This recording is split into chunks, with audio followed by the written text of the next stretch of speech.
my talk today, as Karen mentioned, is a bit different to previous ones that I've presented here. It's effectively about mind control by any other name. And we've heard today all about different aspects of freedom: bodily freedom, financial freedom, freedom in terms of personal sovereignty, unplugging from the system.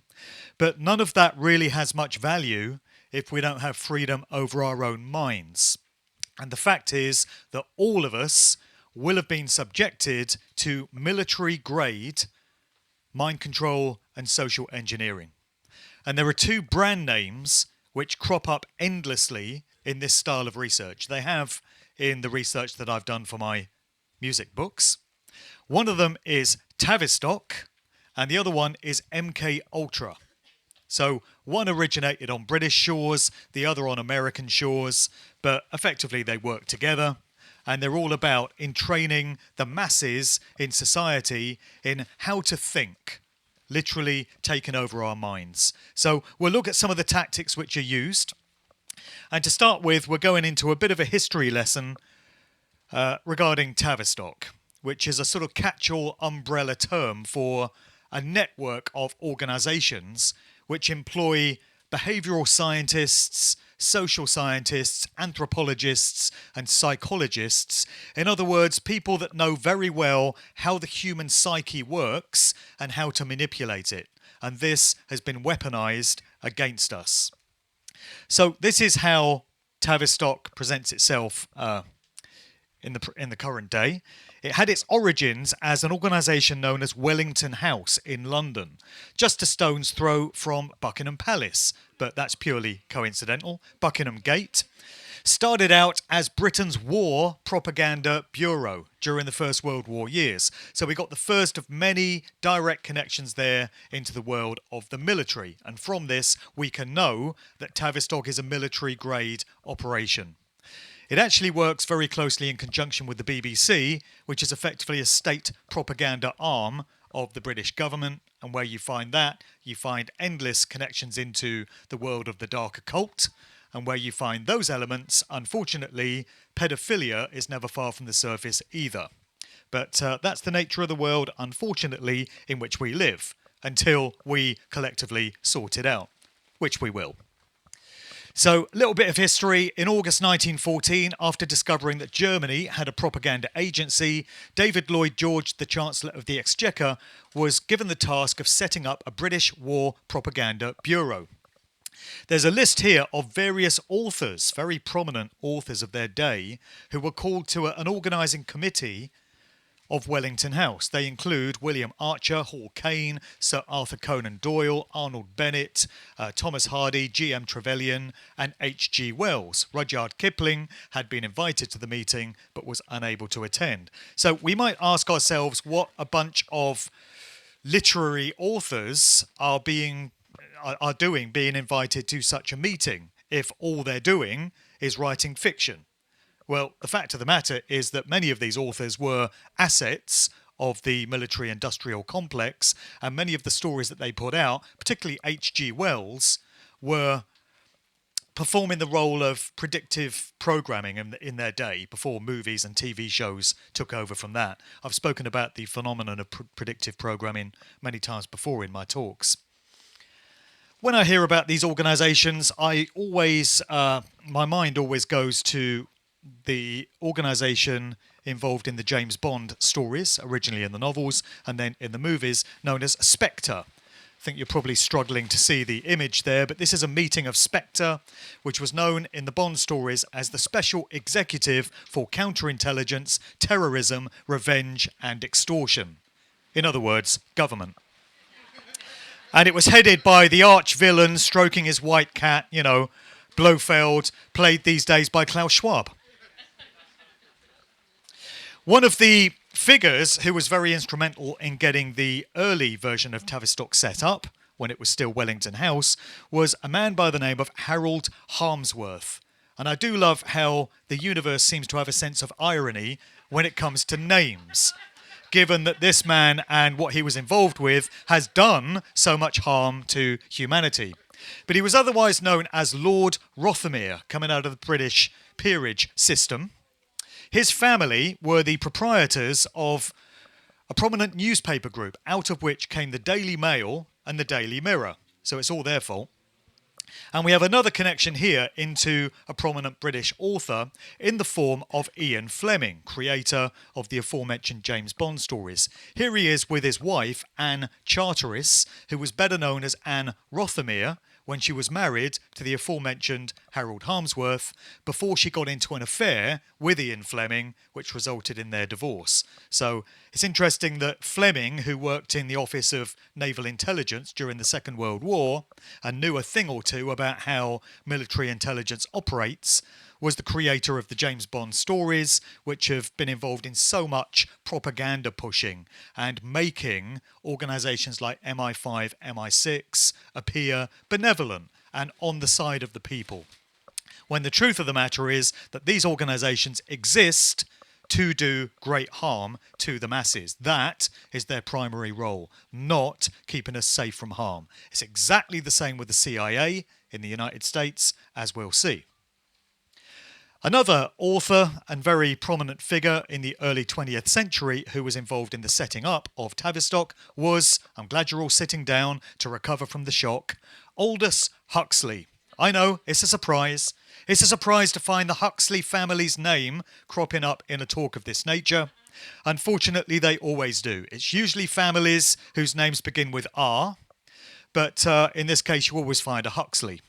And of course, he was the author of Brave New World and The Doors of Perception, and he knew a thing or two about how to manipulate the masses.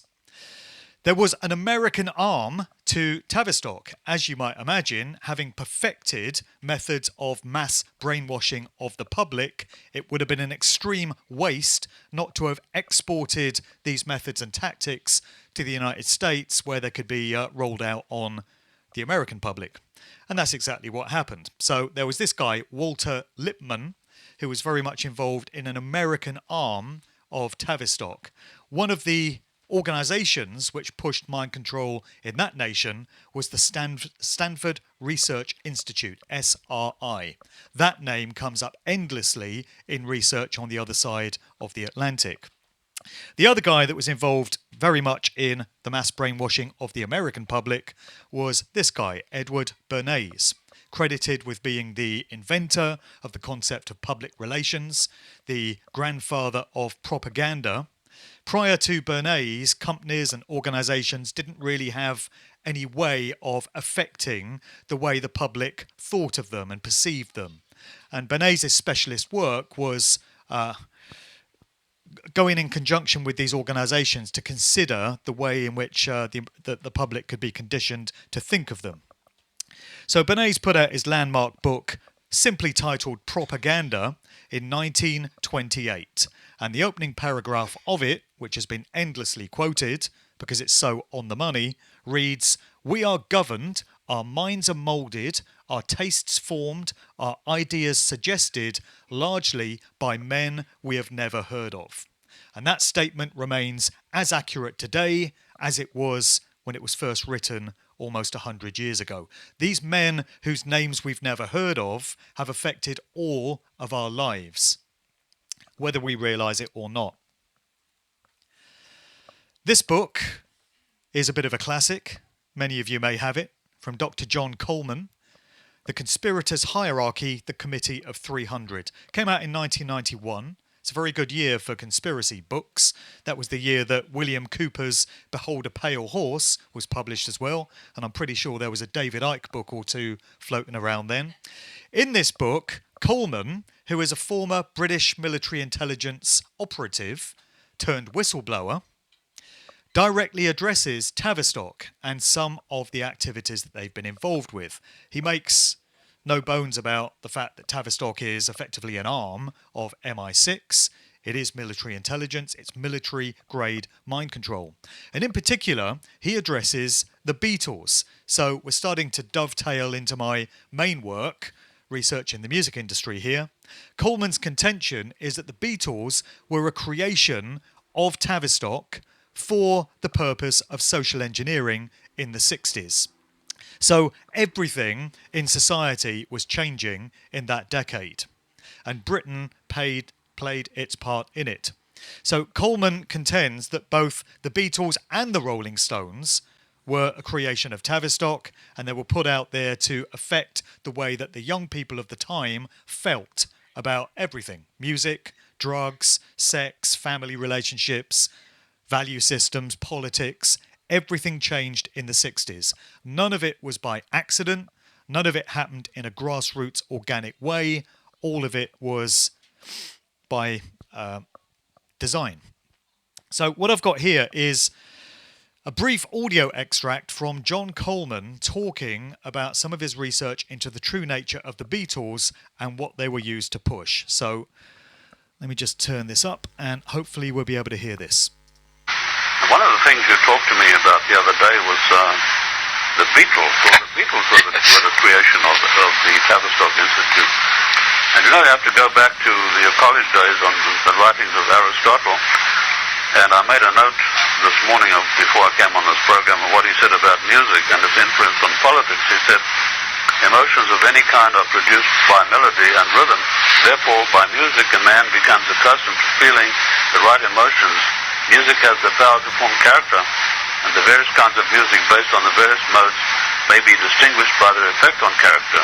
For one example, working in the direction of melancholy, another in the direction of effeminacy, one encouragement, abandonment, another self-control, another enthusiasm, and so on through the series. And what I discovered was that the actual Tavistock Institute took this theme, and they said, we are going to put this into practice. And well before Theo Adorno, who was the creator of the Beatles, arrived in England, he was already well known to Tavistock. Yeah, that was in there. Yeah. So I've kept that audio clip brief because obviously the quality is not great. I think John Coleman is still out there. He's probably in his late 80s or something now. Doesn't really give interviews anymore. Sorry? Not dead yet. Okay, good. Pretty sure he's British, sort of got that plummy Etonian sort of accent. Yeah. So he mentioned there Theodore Adorno, this guy, and he connects into another organisation which is all about culture creation, social engineering. Out of this organisation, we get the concept of cultural Marxism, which expresses itself today as wokeism, political correctness, all of that stuff. It's a form of socialism. And this came out of the Frankfurt School in Germany. The founder members of this organisation were Max Horkheimer, Theodor Adorno, Herbert Marcuse, and Jürgen Habermas. And there is a school of thought among various researchers that Theodor Adorno may have been responsible for writing some of the music that's been credited to the Beatles. There's a lot of contention among researchers as to whether this is the case. One of the unfortunate things about Coleman's book is that he makes bold statements like Theodor Adorno wrote the Beatles songs, but he's unable to provide references and citations to back this up, which is something that's essential when you're researching these kind of subjects. But nevertheless, many people feel that Lennon and McCartney cannot possibly have written all the songs which they're said to have done, particularly considering that they were such young guys when the Beatles first started, barely out of their teens, and straight off the bat writing songs which hint at much more life experience than can have been gained by young men such as them. And if any of you are familiar with the work of Mike Williams, Sage of Quay, he's put out some very convincing material to show that it's actually physically impossible for Lennon and McCartney to have written all the songs that they're said to have done. And this just goes to reinforce the notion that the Beatles were anything but a natural grassroots organic band, but they were placed in that position of influence and domination over the music industry. You don't get into that kind of position unless those who can make these sort of things happen have chosen for you to be there. So Adorno was also a player at the aforementioned Stanford Research Institute for the study of social policy. And this ties into what is known as the Aquarian conspiracy. It's all part of the hippie, flower power, counterculture psyop which is effectively what it was, of the 1960s, coming out of the CIA, but with input from SRI. And there was a document known as the Changing Images of Man, penned by the SRI director, Professor Willis Harman. This is where all the LSD comes in. This is where all the psychedelic rock music comes in, and all the changing attitudes to everything in society. We're starting to get some connections into the CIA here, which ties into MK Ultra.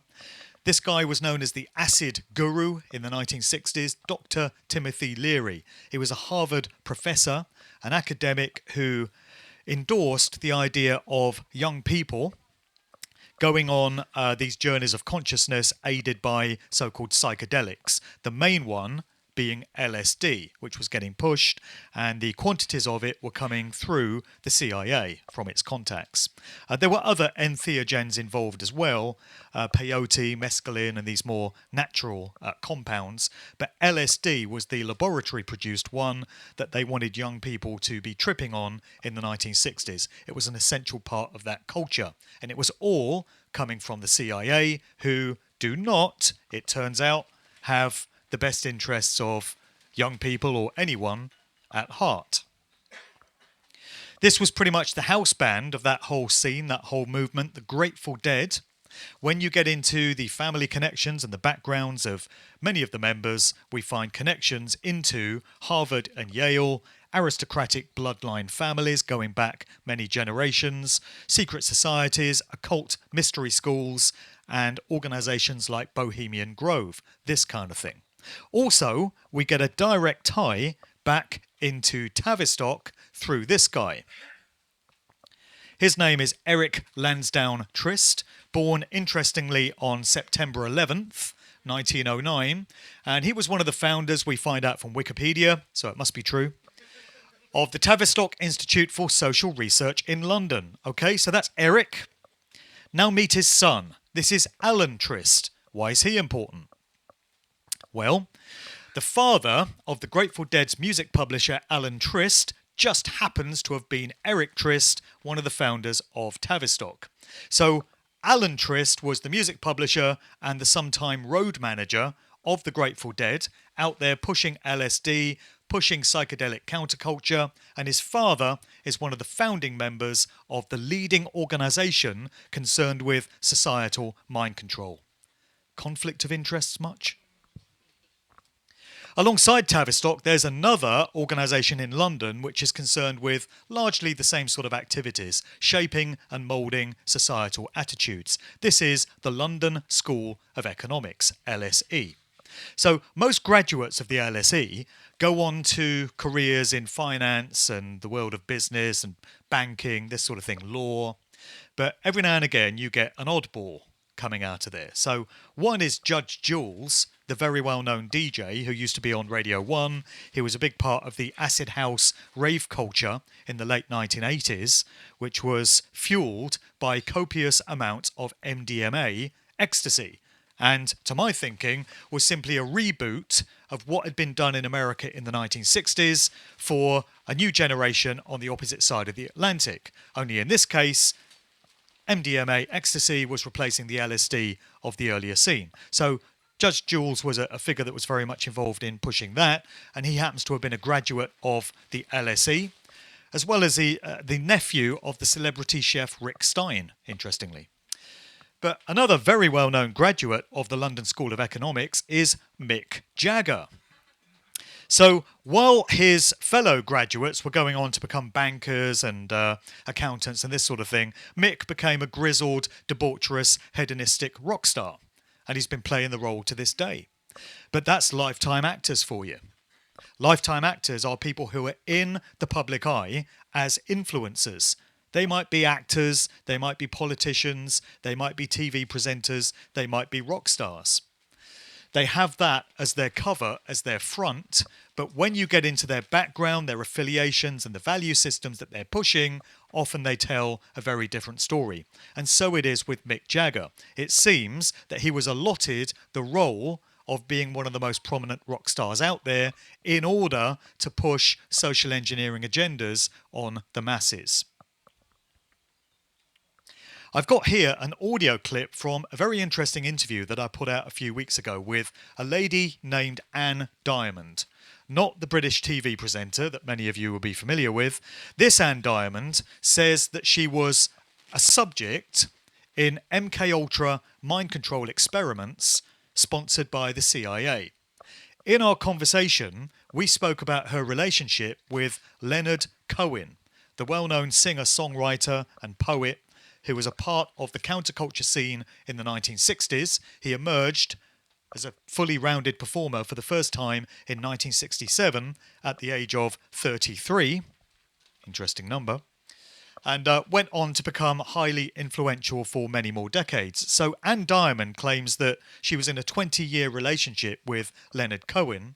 She says that he was connected to one of the main institutions involved in MKUltra mind control research, McGill University in Montreal, Canada.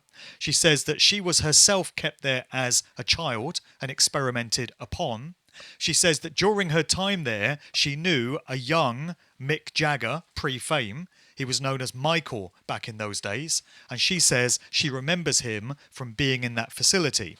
And in this clip, she goes into some of the extracurricular activities of Leonard Cohen. So we'll take a listen to this. McGill was connected with Tavistock, okay? Yeah. And some of the psychiatrists who were programming patients, but I think particularly children at McGill in the 1950s were the same psychiatrists that, they would have known either known or been the same people that were at Tavistock. There was an entertainment music connection, and part of what was going on at McGill in the center of Montreal, which had been the jazz capital of Canada and North America, well, like New Orleans and New York, was that they were programming artists and musicians in particular, because the Air Force owned EMI, the recording studio in London where the Stones and the Beatles recorded, and they had developed a form of mind control programming using electronic signals, right? And they were expanding that. And the top psychiatrist, Dr. Cameron, at the Allen Memorial, used to talk and write about how rock and roll music could be the vector of mental illness. He said you could create rock stars who are spread mental illness to a whole population, which was really his goal, was to make everyone schizophrenic and controllable through drugs and different forms of electronics and so on. Anyone think of any mentally ill rock stars? Ozzy Osbourne, maybe? So there's a rather different take on what rock music can be used for when it's weaponized, in terms of the frequencies and what comes through in the sound. Another thing that she said about Leonard Cohen, she discovered a lot about him in the 20 years that she was with him. She said that he had a habit of cropping up in various parts of the world right before some sort of political coup was about to take place, almost as if he'd been given the heads up on it. He also turned up in a few places where very well-known rock stars would shortly meet their demise. So she says that in 1970, he turned up in London just a few days before Jimi Hendrix died. The official version of what happened to Hendrix is that he choked on his own vomit when consuming some barbiturates. But what really happened, much research has shown, is that he was deliberately offed on the orders of his manager. It was all to do with music publishing and royalties. A guy by the name of Michael Jeffrey, who was a British military intelligence officer.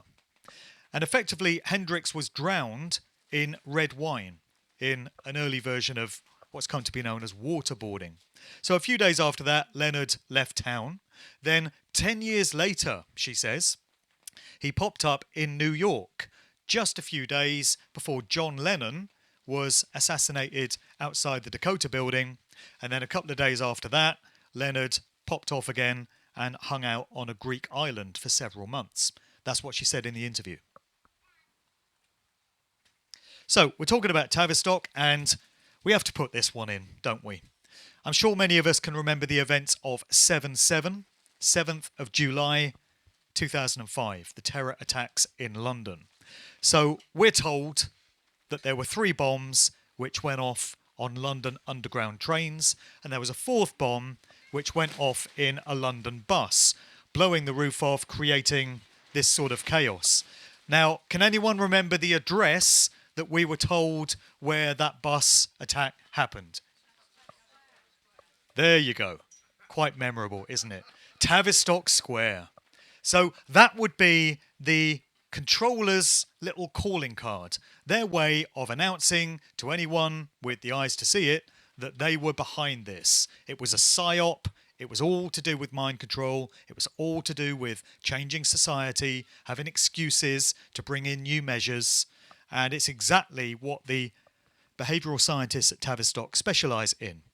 Now, on the side of that bus was an ad for a film which was showing in London at that time. And the slogan that was used to promote the film was "Outright Terror, Bold and Brilliant," which is probably how the psychopathic traitors at Tavistock felt about their handiwork on that day. That was on the bus. Straight mockery of what they consider to be the profanity and the ignorance of the masses, because they can carry out a stunt like this right in front of our eyes and they don't get called out on it. Well, they didn't in 2005, but times they are a-changing, as Bob Dylan once said. Right, also, when considering Tavistock, we have to throw in poor old Derek Draper. What a shame. So Derek Draper, we're told, has suffered more from COVID than anyone else in the UK. It's very fortuitous that he just happens to be married to one of the most high-profile television presenters in the land, which means that she's been able to go on air day after day and update the nation on Derek's condition. So what a fortunate state of affairs that is. Every cloud, eh? So we're told that over the past 3.5 years, Derek's been ever so ill, and every now and again he gets wheeled out into the garden with a blanket on his lap for 20 minutes, but then he has to go inside and lay down again. It's all he can manage. And Kate's incredible because she looks after Derek, she cares for him full time, and she manages to still hold down her TV job. I mean, talk about a superwoman, right? So why is this important? Well, I discovered this from the lads at Sheep Farm Studios. I'm wearing one of their new t-shirts today.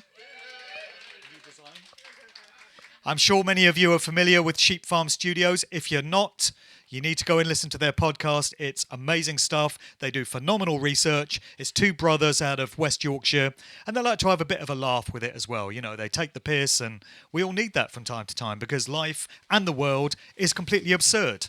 So we may as well laugh at it, right? Which brings us back to Derek Draper. So I learnt from the Sheep Farm boys from their podcast, and I went to check it out, that Derek Draper has the following qualifications: an MA in psychology from the Wright Institute in Berkeley, and a second MA in the Foundations of Psychoanalytic Psychotherapy from the Tavistock Centre in London. In other words, Derek Draper formerly worked for Tavistock as a behavioural scientist. And then he just happens to get COVID worse than anyone else in the land and suffer from it. And, that was used to, of course, further the brainwashing, further the fear-based mind control and propaganda. And it's yet another operation coming directly out of the psychopaths at Tavistock. They will tell you that a 3-pronged slogan is far more likely to lodge itself into the consciousness than any other kind of slogan. That's why we had things like stay home, protect the NHS, save lives all through the last ridiculous 3 years. Or, resist, defy, do not comply, which I prefer. And I think this one would have been a bit more accurate when it comes to the overfed, overprivileged, overpaid, bumbling old Etonian oaf. Gone, but not forgotten. I was delighted to see this the other week, so I added it into the presentation. An open letter to the UK Prime Minister, not that it would do any good, but, at least it's been done, condemning the use of unethical psychological techniques from the chairman of the UK Council for Psychotherapy. That's a great thing. Condemning behavioural science on the unknowing and non-consenting UK public. So the head of this organisation has officially voiced his objection to these techniques having been weaponised against the people. So it's nice to know he got there in the end. Some of us have been saying it since early 2020 and long before. And just to go into that further, evidence for the recommendation of using unethical psychological techniques to gain behavioural change. There's much more about the documentation involved there. Right, so this brings us into the second part of the presentation. I've effectively condensed down two previous talks that I've done at length. That was the first one on Tavistock. The other one, which I've wheeled out a few times, concerns MKUltra mind control coming out of the CIA in the United States. So officially, MKUltra was a very far-reaching program of mind control experimentation which ran from 1953 to 1973. Apparently then, it was all wound up and the documents were declassified and the program was shut down. I don't buy that at all.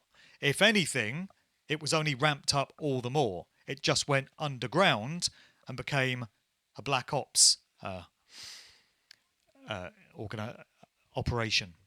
So this is from the CIA's own website, CIA.gov, where they go into MKUltra and they directly admit the existence of it from the 1950s to the 1970s. So MKUltra is a CIA program to control human behavior through the use of drugs, electric shock, psychosurgery, and other rather sophisticated techniques. Isn't it incredible that the individuals running programs such as these actually believe they've got the right to influence the way other people think and interpret society? They actually believe in their audacity and their arrogance and their hubris that they have the right to conduct these kind of tactics on unwitting people who only ever just wanted to be left alone. Because that's all any of us want, really, ultimately, isn't it? Just to be left alone, to live freely, so long as we cause harm to no other. That's the number one right in creation, in natural law. But these psychopaths, sociopaths, are constantly seeking to take that right away from us. They've been doing it forever, and they come up with ever more sophisticated techniques to rob us of our own thoughts, our own minds, which is the ultimate in warfare. When you think about it, military-grade psychological warfare. So we're back to the Allen Memorial, which is part of McGill University in Montreal, Canada. This was an infamous MKUltra research centre. It was conducted by the CIA. The director was known as Sidney Gottlieb back in those early days. And the CIA is not supposed to operate on American soil. Its remit is that it's supposed to be involved in operations off of American soil. So to get around the problems that they would have by conducting these experiments in America, many of them were done over the border into Canada, and this place, McGill in Montreal, was one of the most notorious of all.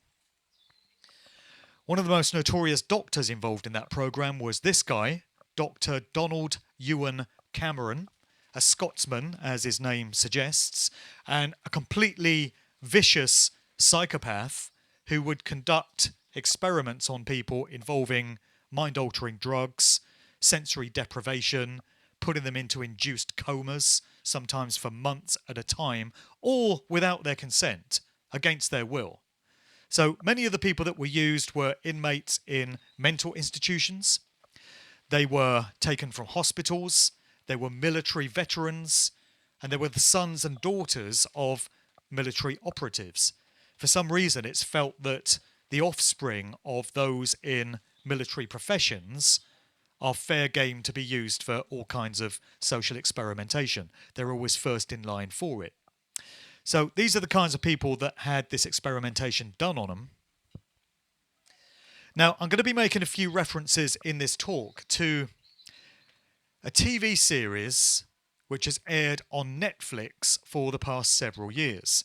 Now, I don't watch TV, and I wouldn't have known about this show if I hadn't been alerted to it by my 12-year-old daughter. So the show is called Stranger Things, and a while back, my daughter came up to me and said, "Oh, I'm watching this great show on Netflix, Dad. It's called Stranger Things." And I'm like, "Oh, okay, that's nice." And she says, "Oh, there's all sorts of monsters and crazy stuff in it." I'm like, "Yeah, okay." And then she says, "Oh, they also do mind control experimentation in secret facilities." And I'm like, "What? Wait."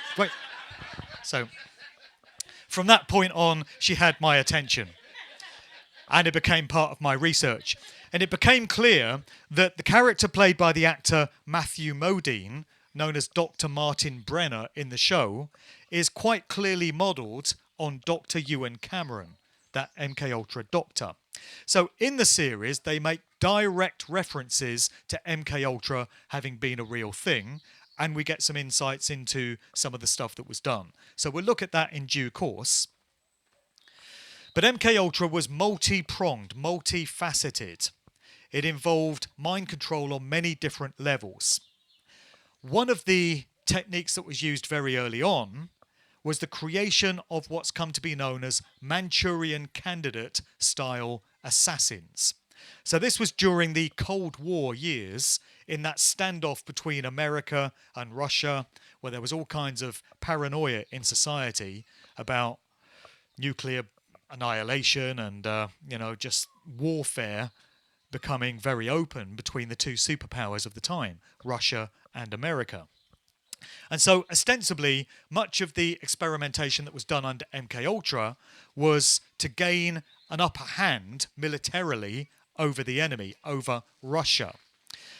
And an aspect of that was the creation of these assassins, which came to be known as Manchurian Candidates, after a movie which came out in 1962, which gave an insight into the brainwashing techniques that were being developed as military weapons at the time. So this was all very real stuff. This was being done by the CIA, and they put it in a movie. This is what they like to do. They always tell us what they're doing or what they plan to do in the form of popular culture or what is thought of as entertainment.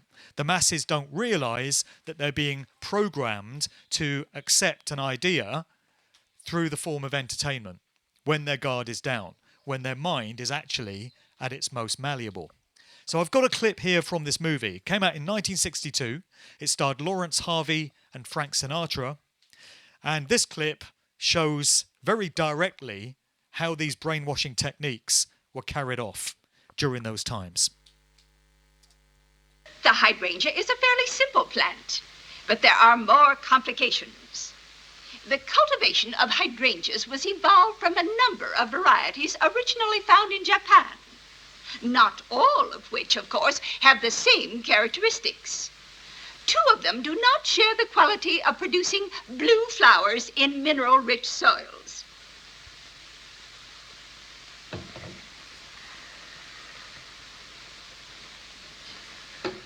Allow me to introduce our American visitors.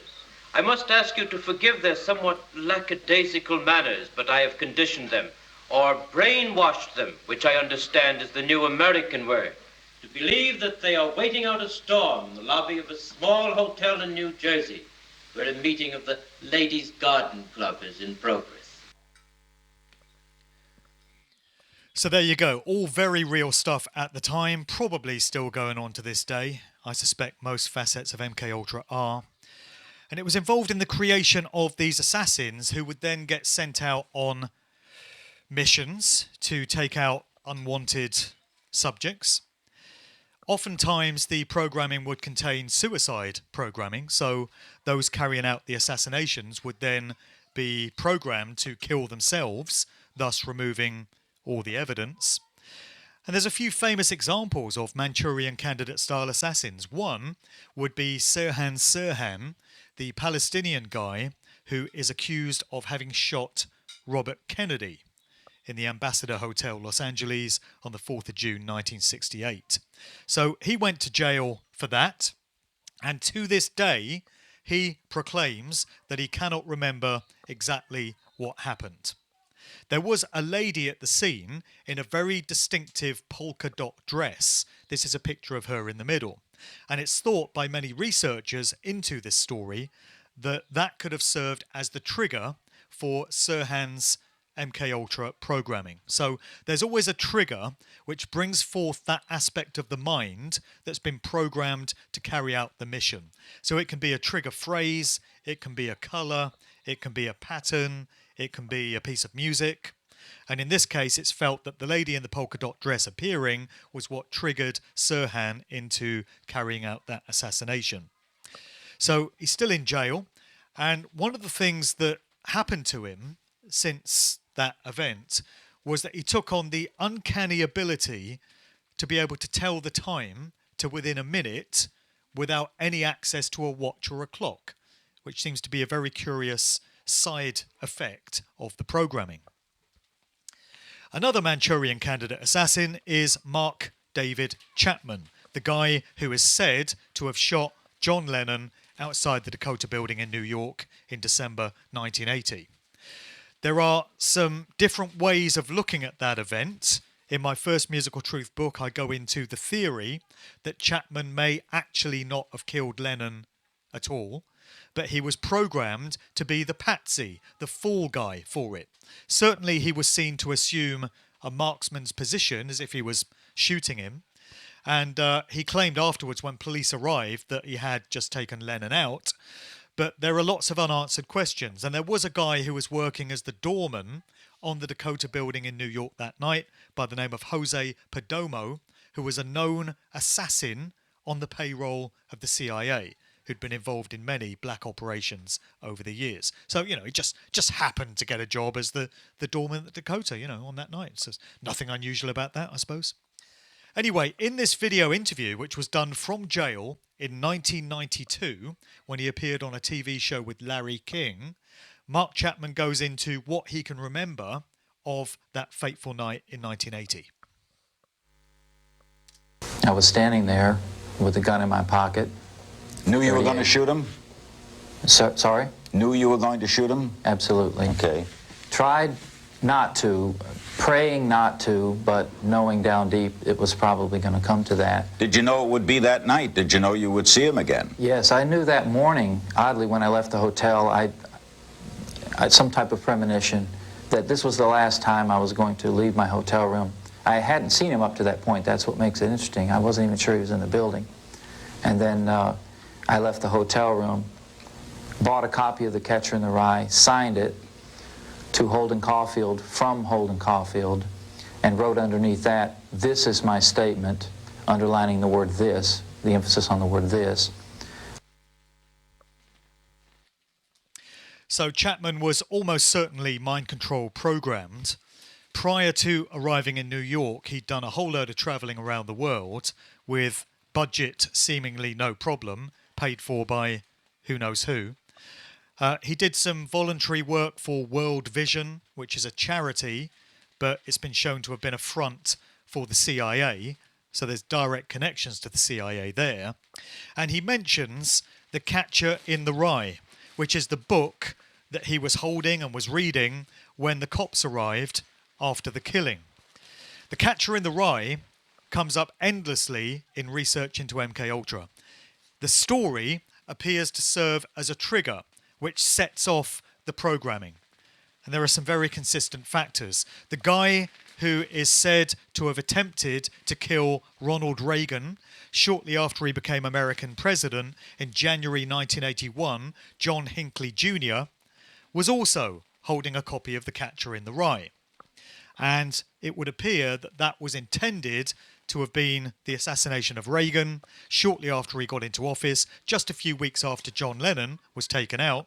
The idea presumably being that his vice president, George H.W. Bush, would then assume the presidency and the New World Order master plan could be accelerated a few steps faster with Reagan out of the way. Reagan survived that event and went on to serve 2 terms in office, but Hinckley, it would appear, was intended to take him out. And the Hinckley family and the Bush family are closely connected, it turns out, on very friendly terms. So we get The Catcher in the Rye, this book by J.D. Salinger, which comes up all the time as an MK Ultra trigger. Various other stories always crop up as well. The Wizard of Oz is one. So many who've been involved in these programs have commented that The Wizard of Oz is used for programming purposes, and particularly the idea of going over the rainbow. So when the character Dorothy leaves her home in Kansas and enters into this sort of fantasy wonderland, that's said to be representative of what mind control subjects experience when they dissociate from reality as a result of the trauma that's inflicted on them as part of the programming. And going over the rainbow is said to be the place that dissociative victims go to when they exit normal reality and go into one of these mind control altars. So the song Somewhere Over the Rainbow fits directly into programming of that nature. That's the real meaning of it. Also, the Alice stories from Lewis Carroll, Alice in Wonderland, Alice Through the Looking Glass and such, come up all the time as triggers in MK Ultra programming. As I mentioned, they often like to put this stuff in mainstream movies. They want to announce to the public what it is they're involved with. Part of it is to do with karma and their religious, ritualistic belief systems, their spiritual belief systems. As I've gone into many times before, they seem to feel they can cheat the ordinary effects of consequentialism and karma by pre-announcing what they do, and thus putting the onus and the emphasis onto us collectively and away from them. But also they just like to establish a familiarity with a particular subject in the collective minds of the general public. So they just continually put it into movies and TV shows. And certainly over the decades, we've had many references to MK Ultra style programming. One was in a movie which came out in 1977 called Telephone. It starred Charles Bronson and Lee Remick as a couple of assassins, and also Donald Pleasance. And Donald Pleasance played the role of the handler. It was his job to program the subjects. So these are Russian spies who have been embedded into American society in various roles, various everyday professions. So we get a clip here which gives an insight into how this all works, and the subjects are receiving their trigger phrase, their programming, over the phone, hence the title Telephone, from the Donald Pleasance character. So let's take a listen to this. Well, I'd mount myself a set of ladder traction bars in her, that's for sure. Bascom's auto repair. Is this Harry Bascom? Oh, yes, Harry. The woods are lovely, dark and deep, but I have promises to keep and miles to go before I sleep. Remember, Nicolene, miles to go before you sleep. Remember, Nicholas, miles to go before I sleep.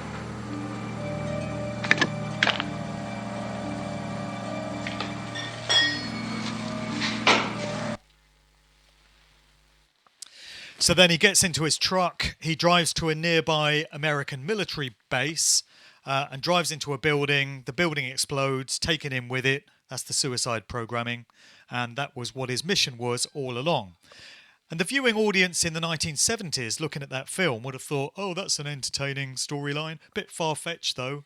Not realising that they were actually getting the truth of what was going on then and is almost certainly still going on now.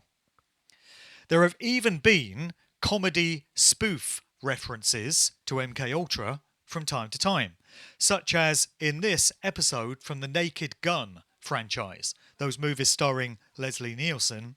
We got a very entertaining reference to that style of programming in this clip. Yes, please. Dominique, service for two, please.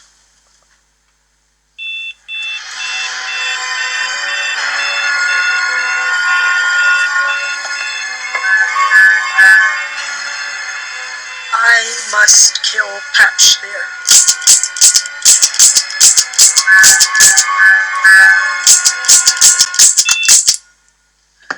Will that be with cream and sugar, sir?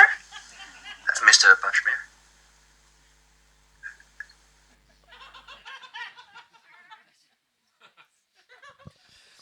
So that's the creation of Assassins. But as I said, MK Ultra was always multifaceted.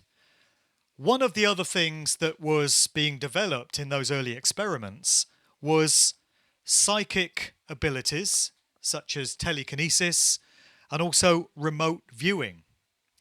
The way that this was explained early on in those Cold War years was that, again, this could have military applications to gain the upper hand on the enemy, Russia. There was a location on Long Island, New York, known as Montauk Point. There was an American military base there called Camp Hero, and this reportedly is where many young boys were used in experiments to develop remote viewing capabilities within them. So these are effectively out-of-body experiences which enable the viewer to go to some other place in physicality and view what's going on there, and then to bring that information back with them when they effectively come back into their bodies. So a guy who has spoken about this and who claims to have been at Montauk Point is Stuart Swerdlow. He's given many interviews on the subject over the years. I've got a clip from one of them here where he talks a little bit about some of the stuff that went on at Montauk Point. And, you know, after all these years, and it's been about 30 years, just being here, the energy of the place makes me kind of queasy and unsettled. It's very different now than it was back then. That tower to me represents the transmission of everything that we were traumatized in underground and then broadcast out to satellites in the local area and then eventually the world. So this is a very, in my opinion, historic location, but not for the reasons that people think it is. So Camp Hero Montauk Point is said to have been active between 1970 and 1983 when that program was wound up. Stuart Swerdlow claims that he's one of very few survivors of the program. Most of the other boys that were involved in it died. And so we come back to Stranger Things. It's very interesting to me that the storyline in season 1 begins in 1983, which is when the Montauk Project is said to have been wound up, and that the creators of the show, the writers, known as the Duffer Brothers, had originally intended to call the show Montauk because they wanted it to reference these mind control experiments that went on at Montauk Point. So for some reason, possibly the influence of bosses further up the control chain, the location for the show was changed from Long Island, New York, to the fictional town of Hawkins, Indiana, which is where all the action takes place. There are direct references, particularly in season 1, to MK Ultra style experimentation, and all of this occurs within this institution. The cover is that it's the Department of Energy in Hawkins, but within its walls is where all the shady stuff goes on at the hands of the aforementioned Dr. Martin Brenner. The main character is played by Millie Bobby Brown. She's known in the show as 11, or L for short, go figure. And she's involved in the development of psychic abilities such as telekinesis and remote viewing. In this scene, she's got a contraption wired to her head to affect her brainwaves, and she's causing a Coke can to crush in on itself just through the power of her thought, which is one of the other things that was developed in these experiments. She's also involved in remote viewing, and this is achieved through sensory deprivation, cutting the subject off from light and sound and any other effect on any of their senses, so that all they have to focus on is the power of their mind. So we got a clip here from the show which gives a really good insight into how the concept of remote viewing works, where she's being sent in to spy on a Russian military general and then report back on what she's heard.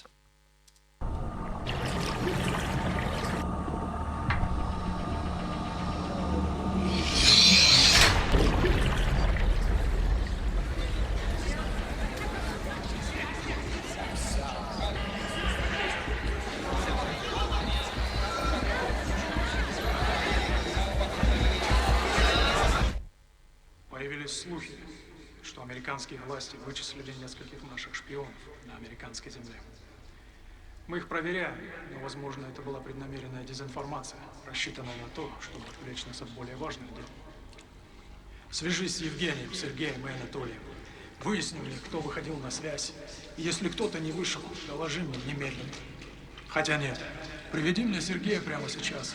Он был при исполнении, когда эти данные... Приведи мне Сергея прямо сейчас. Он был при исполнении, когда эти данные...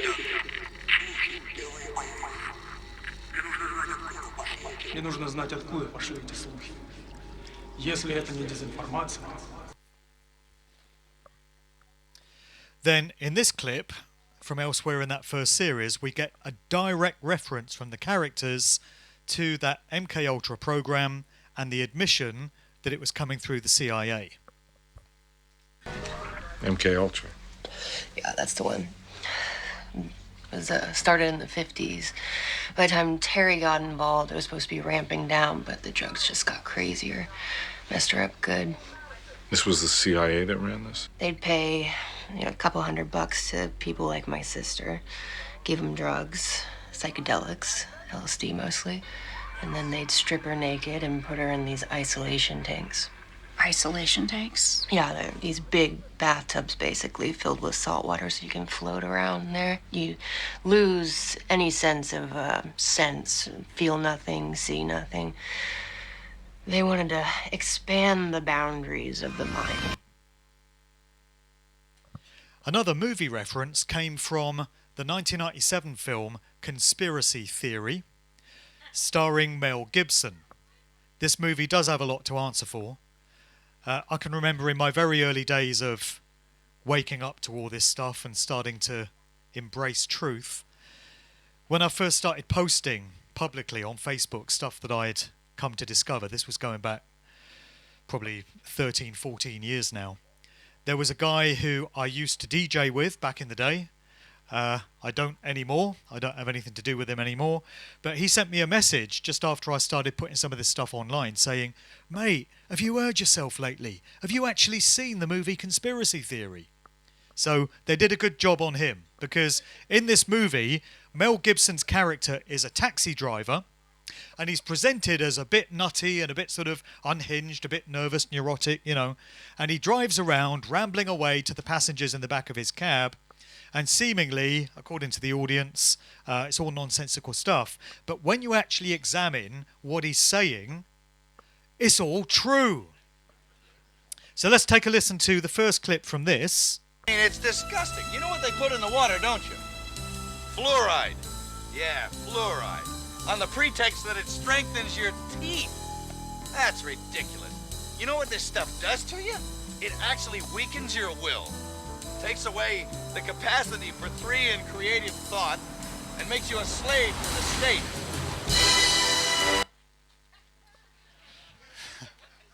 Sounds perfectly reasonable to me. I don't have a problem with that. Not so much the unhinged nutter there. And here's some more. It's newsletters, self-published manifesto. They think we're kooks. I mean, George Bush knew what he was saying when he said New World Order. Remember those three little words, New World Order? Well, he was a 33rd degree Mason, and as ex-director of the CIA. Again, nothing wrong with that. And later in the movie, the audience comes to discover that Jerry, that's the character's name, has been a test subject for MKUltra experimentation. His handler is played by Patrick Stewart in the movie, and he says that the program was officially wound up in the 1970s, but there were certain facets of the CIA that didn't want to see it go, so it went underground and became a black op. And I suspect that they're telling you the truth right there. It's called conspiracy theory, simply.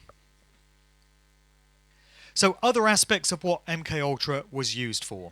Well, we get into the work here of Jan Irvin and Joe Atwill, who used to have a great podcast going back a few years called Unspun.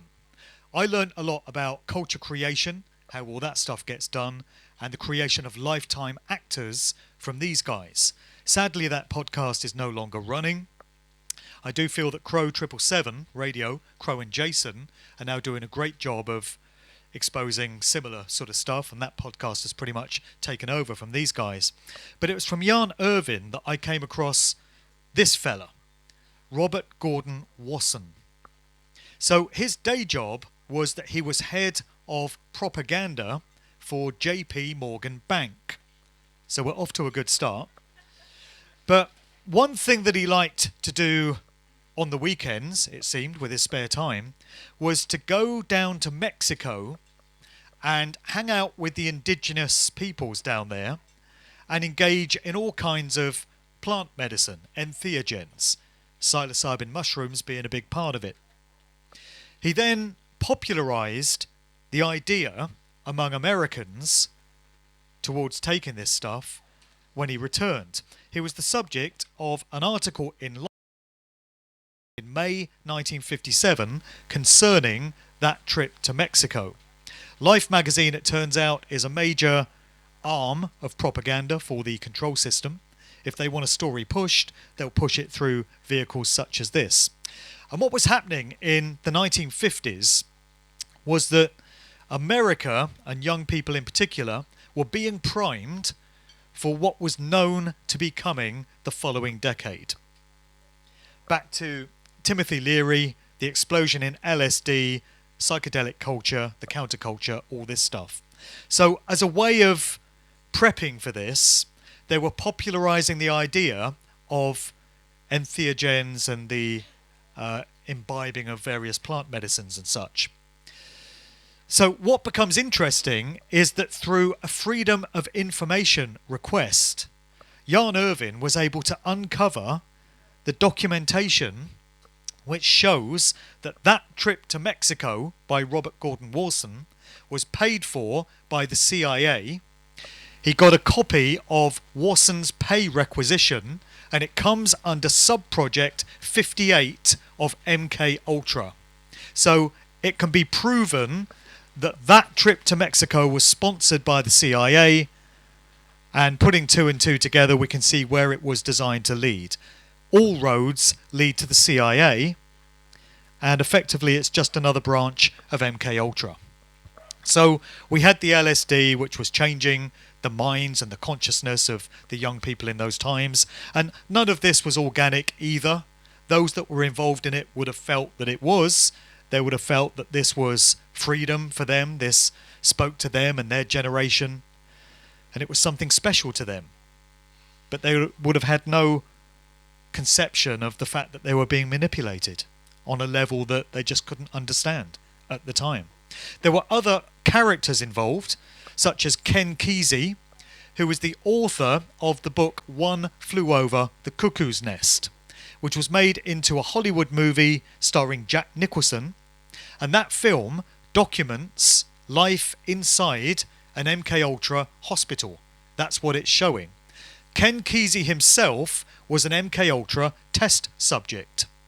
And during those counterculture years, he would go around all these hippie communes and music festivals distributing large amounts of LSD in a brightly coloured psychedelic bus. They were known as Ken Kesey and his Merry Pranksters, and all of it was happening at the hands of the CIA, because that whole counterculture psychedelic movement was yet another expression of MK Ultra.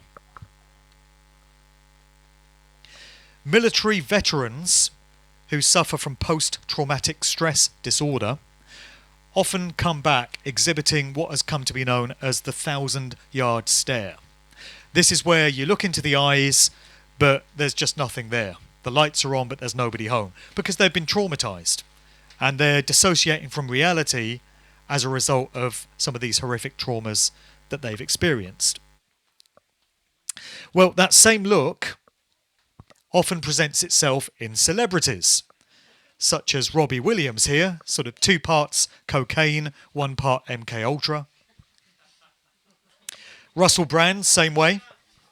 We'll come back to him, don't worry. And a very classic example of a celebrity who would have been subject to trauma-based mind control programming is Britney Spears. So often from early childhood, with many of these celebrities, it could be Hollywood actors just as much as pop stars, because of the families that they're unfortunate enough to be born into, they are subject to programming, satanic ritual abuse, which causes their minds to dissociate from reality as the only method it has of dealing with the horrific trauma that it's experiencing. A programmer then steps in, and where the mind has been broken and is shattered into different alters, each of these can be programmed with a different personality.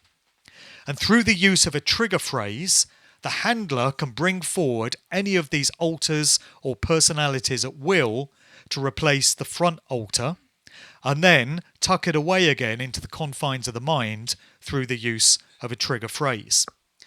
There's a classic interview with Britney Spears, which goes back to, I think it was like 2003, something like that. I had to hunt really hard online to get this clip. There used to be copies of it everywhere. It's all over YouTube, but they all appear to have been removed. This was the only copy I could find. I had to jack it from this guy's website. But in it, you can hear Britney Spears dissociate from reality for a moment and go somewhere else. What's happening is that the interviewer has given her a trigger phrase which has caused her to dissociate, and then she comes back into herself. So listen very carefully to what we're witnessing here. A rough year. You've had a year that would test a lot of people. Mm-hmm. Illness in the family. Mm-hmm. A breakup. This spasm of publicity about what happened from Mexico to London. It was pretty rough. Yeah. Yeah, it's kind of weird. Ah, weird. Hello. Oh my goodness. Hello. Ew. Strong Brittany. Yeah, it was a weird time. Ew. I'm embarrassed. Can we stop this? I suspect that from Mexico to London was the trigger phrase that caused that breakdown to occur there. So we have monarch programming, which is a subdivision of MKUltra, which is used on celebrities such as Britney Spears and so many others. A lot of the programming with pop stars like this occurs through the Mickey Mouse Club, which is an expression of Disney. The Disney Corporation is extremely dark, extremely satanic, and miles away from its family-friendly, wholesome image, which Edward Bernays would have been proud of in terms of how it's presented. As well as monarch programming, we also have, with female celebrities, what's known as beta sex kitten programming. This is where they're put out there effectively as sex slaves. The original archetype for the beta sex kitten model was Marilyn Monroe, when she was transformed from Norma Jean Baker into this new persona. The bleach blonde hair and the sexy, provocative look is all part of that archetypal image of the programmed sex slave. We've seen many celebrities through the years and decades who've taken on that sort of look. Madonna has modelled herself very closely on the Marilyn Monroe look for a very long time. She's spoken of being the reincarnation of Marilyn, even though Madonna was born in 1958 and Marilyn didn't die until 1962. But I think she's probably speaking symbolically of the fact that she represents that same archetype. So whenever you see that bleach blonde hair, it's harking back to that original beta programming. For a period in the 80s, the pop star that was presented as Madonna's rival was Cyndi Lauper. And for a period, she appeared in exactly the same way with that bleach blonde hair, evoking Marilyn Monroe, and also with animal print designs on her clothing. And this again is harking back to that sex kitten programming. It's all about bringing out the primal animalistic nature within the human condition. And that's where the sex kitten programming comes in. So these women are being programmed to express their sexuality at the expense of all other aspects of themselves. One of the clues that we get to as to celebrities that have been newly programmed is bleach blonde hair, peroxide blonde hair. It can happen with male celebrities just as with females, and a great example I would suggest in recent years has been Kanye West, who on many occasions has disappeared from public view for a while and then reappeared some months later, having presumably been reprogrammed. And often he turns up with newly bleached blonde hair, which is a way of communicating to those in the know that this one has just been topped up back to an MKUltra lab. A few weeks ago, Kanye shared on his platforms a piece of correspondence between himself and a guy named Harley Pasternak, who's described as a personal trainer to the stars. I think he's probably a little bit more than that. He certainly fits the bill for being an MKUltra handler. So this is a message that was sent from Harley to Kanye.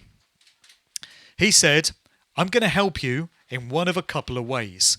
First, you and I sit down and have a loving and open conversation, but you don't use cuss words, and everything that's discussed is based in fact and not some crazy stuff that dumb friend of yours told you or you saw in a tweet.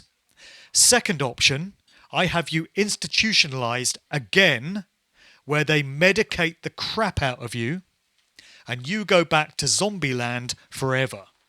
Play date with the kids just won't be the same." Nice character, huh? So at great risk to himself, Kanye shared that. And I personally feel that he's someone who has broken through his programming on many occasions, and his true nature, his innate humanity is starting to come through.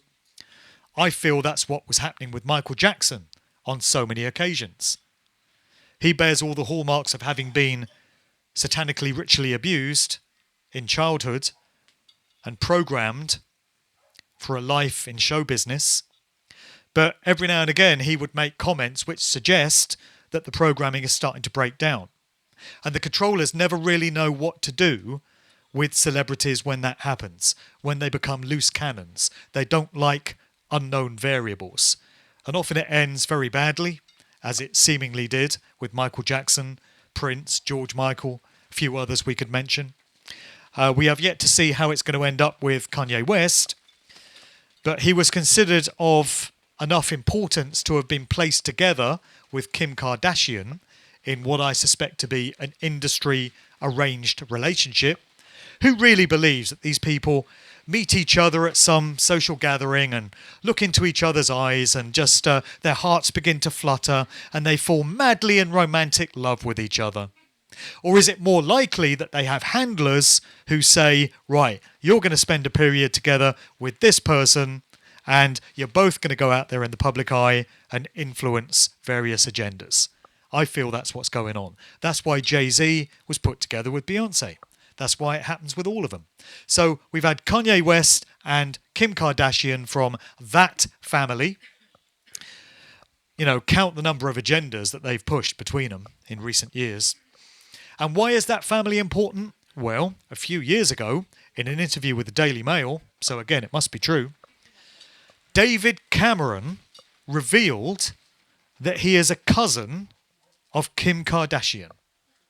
He actually said that. So it's all about bloodline families. It so often is. It's all about ancestry, genealogy. That's why these people are famous. That's why they're put in the public eye. That's why she's famous despite having no discernible skill or talent whatsoever. Nobody knows what she does, right? But nevertheless, she's famous. And so often it seems to be romantic partners or spouses who are allotted as the mind control handlers of these important celebrities. So many researchers feel that's the case with Robbie Williams' current wife. And I'm finishing up here with a classic clip which I've shown many times before, so some of you may have seen it, but it really does illustrate the point when it comes to the true nature of these celebrity relationships, that of a handler and of an MK mind control subject.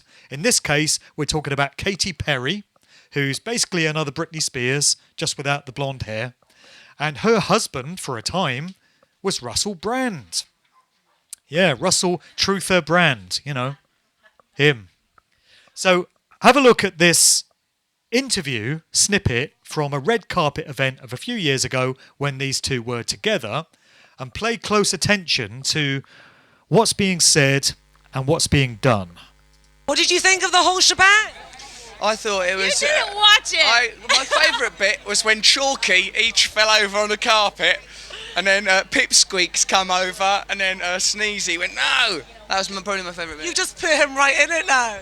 I did watch the Oscars. I call him on his bullshit. Don't swear. This is morning television. This is morning television. In England. So listen, who are you happy to see win? I mean... I'm happy that for everyone, really. Just everyone. People that won, people that were nominated, people that were just there. Katie! Those unsung heroes, the people that fill the seats. Of course. Katie, how do you deal with this guy? No, he's actually hilarious. I'm glad you find him funny. Speechless. Usually I'm the bubbly and I'm just like, oh my God, you're so funny. I can't believe it. And have a lovely night. I know you're being pulled away back, left and centre. So what's actually going on there is that Katie says something that Russell doesn't like in his role as her handler, and he holds up a pendant which has the word obey on it.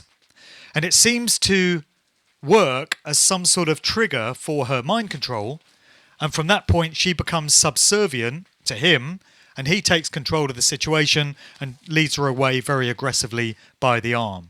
So that's a classic handler-subject relationship in plain sight.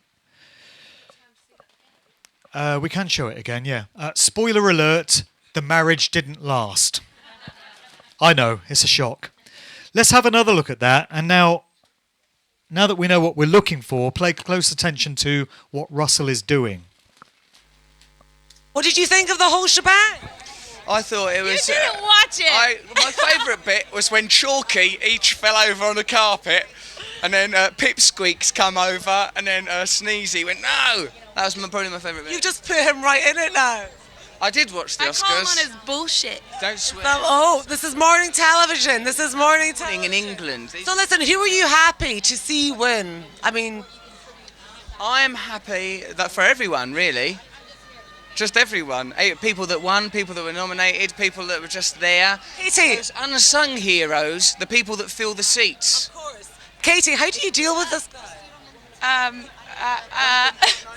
No, he's actually hilarious. I'm glad you find him funny. Speechless. Usually I'm the bubbly and I'm just like, oh my God, you're so funny. I can't believe it. And have a lovely night. I know you're being pulled away back, left and centre. Can't get that clip online anymore either. But fortunately I have it saved. So, in conclusion, some good news. Anyone ready for some good news? Yeah? We always are, aren't we? The good news is simply the fact that we now have this knowledge in a way that in previous years and decades we never would. 10 years ago, you could not have had a conversation about the inner workings of the Tavistock Institute in London or the specifics of what the CIA's MKUltra program involved. But now we can. This information is available to the likes of us. It is getting widely shared, and it is changing things. I'm going to give the last word here to the researcher known as Crow. Anyone listen to the Crow podcast? Yeah? Crow 777 Radio. It's a great show. Lots of information. So I did a round table discussion the other week. It included Dom and Chris of Sheep Farm Studios. Great show. Crow and Jason, and also Wayne McCroy of the Alchemical Tech podcast. And we were discussing what you do with your life when you realise that all the music you grew up on, all the movies, all the TV shows, effectively amount to brainwashing and mind control. What do you do if you choose to throw all that out? What do you replace it with? How do you fill that void? So that was the basis of our discussion. We went round the table for a couple of hours and we spoke about just taking on a higher-minded attitude towards our lives so that we're no longer affected by all this stuff. When you realise how the mind control works, you can break the spells if you choose to. And when you can acknowledge that you've been had, you can resolve to never be had in the same way again. So, got a little clip here where I sort of asked the guests on my show to sum up, and this is what Crow said. Anything from Crow? He's going to do some Snoop Dogg. Here you go. Here's mine. It is said that what is called the spirit of an age is something to which one cannot return. That this spirit gradually dissipates is due to the world's coming to an end. For this reason, although one would like to change today's world back to the spirit of 100 years or more ago, it cannot be done. Thus, it is important to make the best out of every generation. Who was that? Crow, Grandmaster Flash. Yep. Making the most of every generation, making the most of the opportunities that are afforded to us.